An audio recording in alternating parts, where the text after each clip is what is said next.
Megan. I'm a physical therapist at Rex Hospital, and today we're going to go over how to get into the car after having had a total knee replacement. So before the patient gets to the car, you're going to push the seat back as far as it will go to give them extra leg room to bring their legs in. Once the seat is set up, you're going to have the patient walk up to the car, and they're going to back up.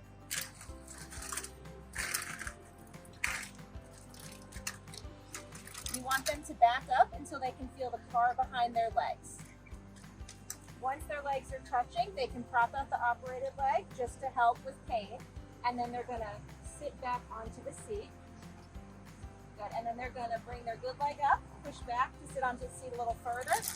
And then you can help them bring their operated leg into the car. Remember, they can bend their knee to what they can tolerate. Once they're sitting down, they're ready to go home.